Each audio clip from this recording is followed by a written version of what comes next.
दोस्तों, दिल्ली के मुख्यमंत्री अरविंद केजरीवाल, जो कि आम आदमी पार्टी के संस्थापक और संयोजक भी हैं, अरविंद केजरीवाल की गिरफ्तारी की पटकथा 11 फरवरी को लिखी गई। जी हाँ, यह पटकथा लिखी अरविंद केजरीवाल की जन्म कुंडली में 11 फरवरी को स्थान परिवर्तन करने वाले ग्रहों ने।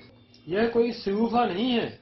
देश के एक जाने माने विद्वान ज्योतिषी ने इस साल यानी जनवरी 2024 में ही केजरीवाल के जेल जाने के योग की भविष्यवाणी कर दी थी, जिसे हम 1 जनवरी 2024 से ही फॉलो कर रहे हैं। अब जबकि अरविंद केजरीवाल जेल में हैं, तो हम यहाँ प्रस्तुत कर रहे हैं कि विद्वान ज्योतिषी ने केजरीवाल को लेकर इसके अलावा और क्या-क्या भविष्यवाणियां की। इस विद्वान ज्योतिषी ने सभी प्रमुख दलों के नेताओं के संबंध में चौंकाने वाली भविष्यवाणियां की हैं। मसलन लोकसभा चुनाव के बाद गृह मंत्री अमित शाह का प्रमोशन होने के योग बन रहे हैं। दोस्तों, जिन नेताओं को लेकर जनवरी 2024 में जो भविष्यवाणी की है, उन्हें हम एक एक एपिसोड में बताएंगे और श्रृंखला के अंतिम एपिसोड में यह भी बताएंगे कि यह पूरी भविष्यवाणी पब्लिक डोमेन यानी इंटरनेट पर कहां उपलब्ध है। दोस्तों, अगर आप इस चैनल पर नए हैं तो नेताओं को लेकर की गई भविष्यवाणी के आगामी एपिसोड देखने के लिए इस चैनल को सब्सक्राइब करें और बेल आइकन का बटन दबाएं।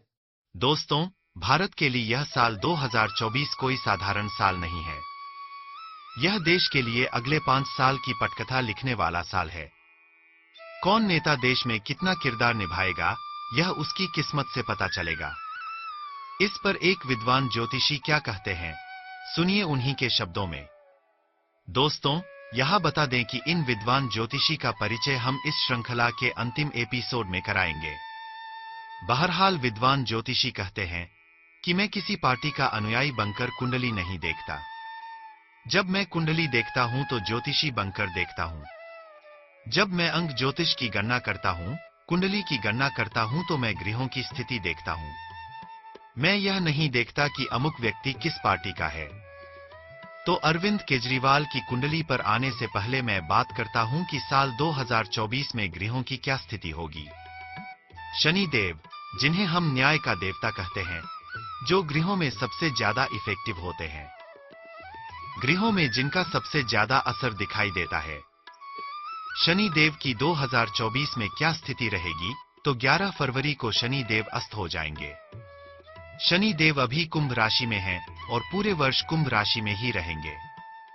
शनि देव 18 मार्च 2024 को इसी राशि में फिर से उदय हो जाएंगे और 29 जून को अपनी कुंभ राशि में ही वक्री हो जाएंगे।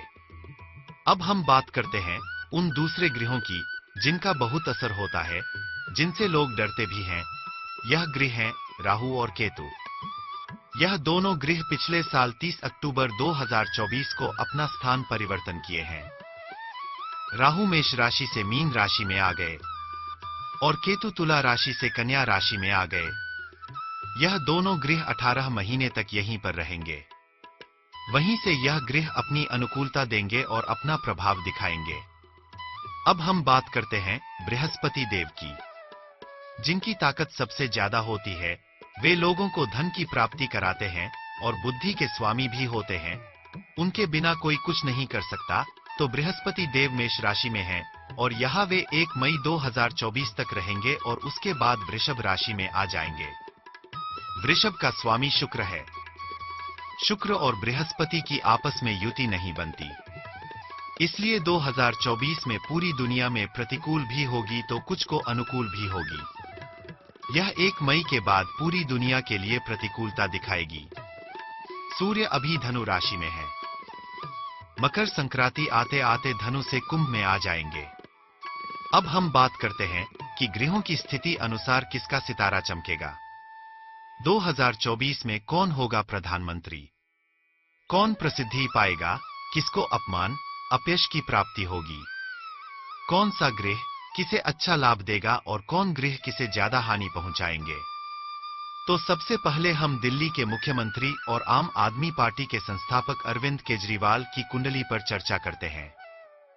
इन विद्वान ज्योतिषी महाशय के अनुसार अरविंद केजरीवाल का जन्म 16 अगस्त 1968 में दोपहर 12:30 में हुआ है।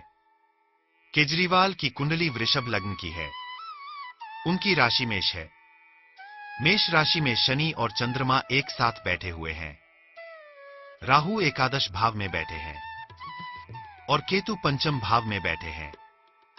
दोस्तों, जनवरी 2024 में इन विद्वान ज्योतिषी द्वारा की गई भविष्यवाणी अनुसार अरविंद केजरीवाल की पारिवारिक स्थिति बहुत अनुकूल नहीं दिखती। पंचम स्थान में केतु का होना और केतु का खुद की कन्या राशि में होना, यहाँ परिवार से थोड़ा सा उनको सतर्क रहने की जरूरत है। परिवार में समस्याएं आएंगी, जिससे उनकी राजनीतिक अस्थिरता उत्पन्न हो सकती है। बृहस्पति और शुक्र स्वयं के घर में है।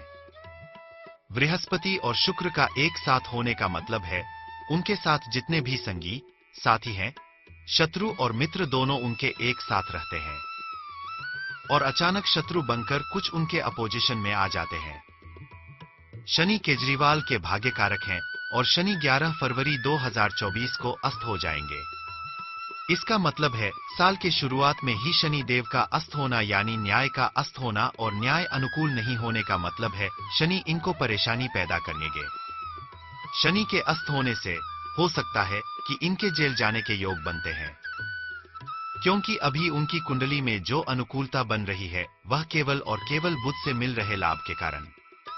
लेकिन 10 जनवरी 1924 के बाद बुध की स्थिति भी बहुत अनुकूल नहीं रहेगी। 14 जनवरी 1924 से बुध बहुत अच्छे फल नहीं देंगे।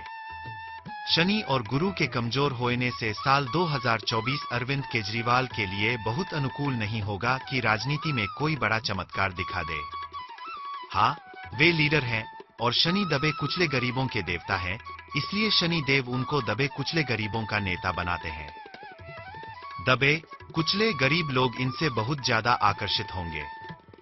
बृहस्पति के कारण धनवान लोग इनसे प्रतिकूल होंगे। इसलिए हम कह सकते हैं कि जनवरी से मई 24 तक केजरीवाल के लिए बहुत अनुकूल समय नहीं है। उन्हें अनुकूलता बनाए रखने के लिए आदित्य हृदय स्तोत्र का पाठ जप करना चाहिए। स्वास्थ्य पर ध्यान रखने की सलाह मैं देता हूं, इससे इन्हें लाभ मिलेगा। केजरीवाल विस्तारवादी व्यक्ति हैं, लेकिन उन्हें जितनी आशा है साल 2024 में उतना विस्तार नहीं होगा, क्योंकि शनि 2024 के मालिक हैं, जिसका टोटल योग 8 आता है, जिसके स्वामी शनि हैं। यानी हम कह सकते हैं कि 2024 में अरविंद केजरीवाल के जीवन में बहुत बड़ा चमत्कार नहीं होगा और कहीं न कहीं अपमान, अपयश के साथ साथ भगवान न करे जो बात मैं कह रहा हूं उनके लिए जेल योग भी दिखा रहा है। दोस्तों, इन विद्वान ज्योतिषी महाशय ने समाजवादी पार्टी प्रमुख अखिलेश यादव, कांग्रेस नेता राहुल गांधी, प्रियंका गांधी, केंद्रीय गृह मंत्री अमित शाह, टीएमसी प्रमुख ममता बनर्जी, लालू प्रसाद यादव, केसीआर आदि के बारे में भी भविष्यवाणी की है, जिन्हें हम इस श्रृंखला के आगामी एपिसोड में एक एक करके प्रस्तुत करेंगे। इसलिए अगर आप मुस्कान जी के स्टडी पॉइंट के इस चैनल पर नए हैं तो चैनल को सब्सक्राइब कर लें और बेल आइकन का बटन दबाएं ताकि इस श्रृंखला के एपिसोड आप तक पहुंच सकें।